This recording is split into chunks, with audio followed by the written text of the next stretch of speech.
આજરોજ માનનીય દેવભૂમિ દ્વારકા જિલ્લા કલેક્ટર શ્રી રાજેશ તન્ના સાહેબના માર્ગદર્શન હેઠળ ખંભાળિયા અને ભાણોડ સબ ડિવિઝનમાં અને આખા સમગ્ર દેવભૂમિ દ્વારકા જિલ્લામાં આપણે જાણીએ છીએ તેમ આખા ગુજરાતભરમાંથી દેવભૂમિ દ્વારકાના આપણા દ્વારકાધીશ મંદિરમાં ફૂલડો મહોત્સવ નિમિત્તે લાખોની સંખ્યામાં શ્રદ્ધાળુ પદયાત્રાળુઓ આવે છે અને ઘણી મોટી સંખ્યામાં જે કેમ્પ ધારકો હોય છે તેમની સેવાઓ કરે છે।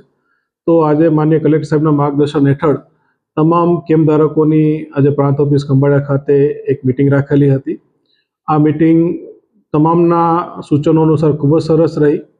મોટાભાગના જે મુદ્દાઓ હતા એ સ્વચ્છતા બાબતેના હતા અને સમગ્ર તંત્ર વતી અમે કેમ્પ ધારકોને પણ એક નમ્ર વિનંતી કરી છે।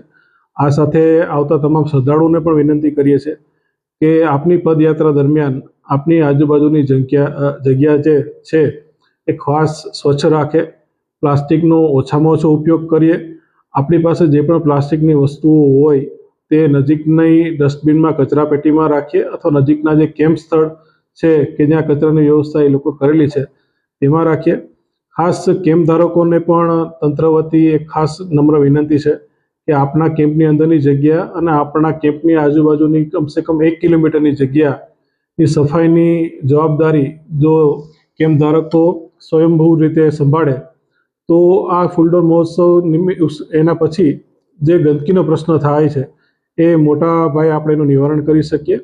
એ જ રીતે જે પોલીસને લગતા પ્રશ્નો હતા, જે ટ્રાફિકની વ્યવસ્થાના પ્રશ્નો હતા એ પણ ડીવાયએસપી સાહેબની હાજરીમાં કેમ્પ ધારકો સાથે વ્યવસ્થા કરેલી છે।